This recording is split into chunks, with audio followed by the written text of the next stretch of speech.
तो question number second के लिए लिखा है केवल अपन ने, क्योंकि और कहीं तो काम आएगा नहीं अपने। लिख रहा है special case stamp duty value, लिख रहा है हमारे पास stamp duty value shall be treated as gross sale consideration. Gross sale consideration मैंने आपको बताया था, ग्रॉस सेल कंसीडरेशन क्या होता है, जो एसेट अपन जितने में बेचते हैं उसको क्या बोलते हैं, ग्रॉस सेल कंसीडरेशन।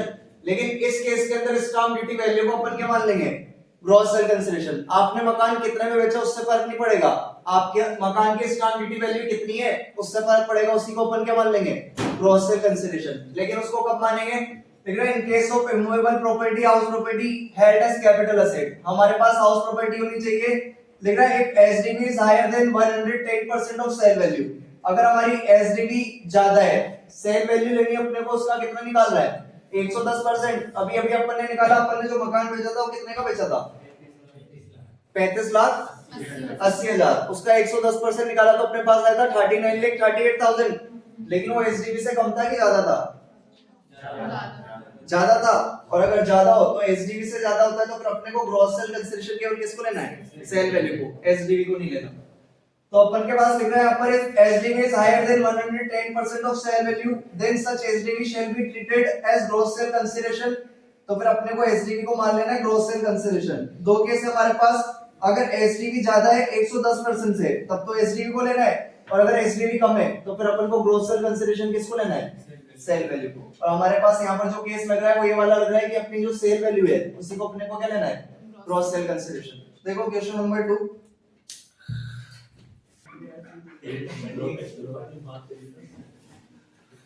तो क्वेश्चन नंबर सेकंड हमारे पास लिख रहा है Shri Rajendra sales his only residential house in Bikaner on 24 August 2022 for ₹35,80,000 and incurred an expenditure of ₹20,000 in connection with the transfer. Transfer expenses बता रखे 20,000, स्टाम्प ड्यूटी वैल्यू दे रखी है हमारे पास 37,50,000, कॉस्ट ऑफ एक्विजिशन बताया कि ये घर खरीदा था अपन ने 1995 में 2,10,000 में, और 1 अप्रैल 2001 को एफएमवी बता रखी है फेयर मार्केट वैल्यू 5 लाख रुपए। 10 जनवरी 2023 को इसने इन्वेस्ट करे 5 लाख रुपए 3 year national rural development bond में, और 16 जनवरी 2023 को इसने परचेज करा एक नया घर बीकानेर के अंदर 3,40,000 में, और डिपॉजिट कराया 1 लाख रुपए कैपिटल गेन स्कीम के अंदर। अपने को निकालना है यहाँ पर कैपिटल गेन, और नीचे हमारे पास सीआई दे रखा है 2001-2 का 100 और 2022-23 का 331। कर लेते हैं अपन ने अभी अभी कंपेयर कर लिया था कि हमारे पास जो सेल वैल्यू का 110% था वो ज्यादा था किससे, एसडीवी से। तो यहाँ पर अपने को ग्रॉस सेल कंसीडरेशन किसको लेना है, सेल वैल्यू को। तो अपन यहाँ पर ले लेंगे gross sale consideration, gross sale consideration कितना था ये, इसमें से हम लोग लेस करेंगे ट्रांसफर एक्सपेंसेस, और ट्रांसफर एक्सपेंसेस दे रखे थे 20,000, तो ये आ गया 35,60,000। ये हमारे पास आ गया नेट सेल कंसीडरेशन।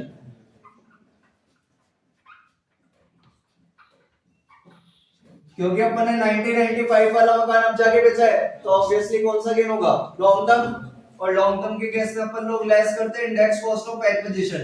लेकिन पहले तो यहाँ पे कॉस्ट ऑफ एक्विजिशन कंपेयर करके निकालनी पड़ेगी, क्योंकि अपन ने जो घर खरीदा था वो 1995 में खरीदा है, यानी 1 अप्रैल 2001 से पहले, तो कॉस्ट कंपेयर होगी। तो हमारे पास जो एक्चुअल कॉस्ट दे रखी है, एक्चुअल कॉस्ट बता रखी है 1995 की, अपन ने घर खरीदा था कितने में, 2,10,000 में। तो इसको अपन कंपेयर करते हैं एफएमवी के साथ, और हमारे पास एफएमवी दे रखी है 1 अप्रैल 2001 की 5 लाख। अपन ले लेते हैं दोनों में से जो भी हायर होता है, तो लिख देंगे ए और बी whichever is higher। तो दोनों में से ज्यादा है 5 लाख, तो हमारे पास कॉस्ट ऑफ एक्विजिशन आ जाएगी 5 लाख। अब इसका इंडेक्स बना देंगे अपन, तो अपन लोग लेस करेंगे इंडेक्स कॉस्ट ऑफ एक्विजिशन,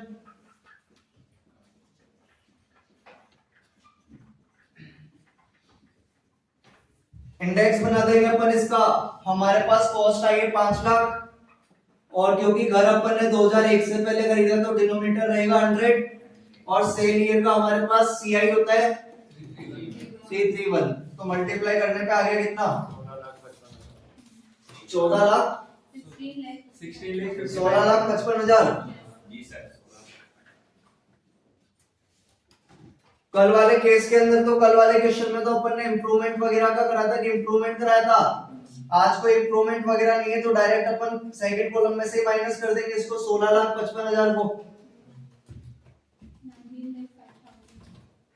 19,05,000। तो ये हमारे पास आ गया लॉन्ग टर्म कैपिटल गेन।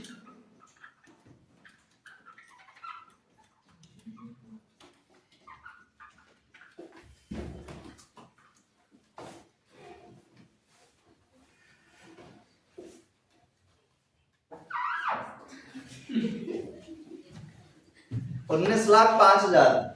मैंने आप लोगों को बताया अपन ने जो नेशनल रूरल डेवलपमेंट बॉन्ड्स खरीदे थे इसने वो कितने साल वाले खरीदे? 3 साल वाले।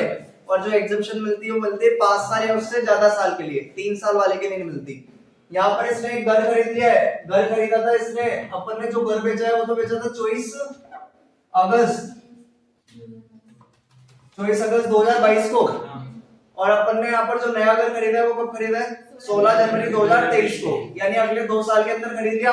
और अगर अगले 2 साल के अंदर घर बेच के घर खरीद लो तो एग्जम्पशन मिल जाती है किसकी? 54 की। और उसी दिन इसने कैपिटल गेन स्कीम के अंदर पैसा जमा करा दिया था कितना?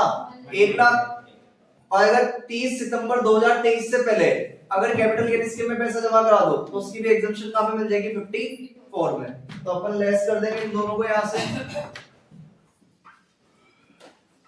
लेस एग्जम्पशन अंडर सेक्शन 54 की एग्जम्पशन दे देंगे अपन। और 54 की एग्जम्पशन देंगे अपन एक तो for purchase of flat in Bikaner, और एक इसने कैपिटल गेन स्कीम में जमा कराया तो for deposited in capital gain scheme.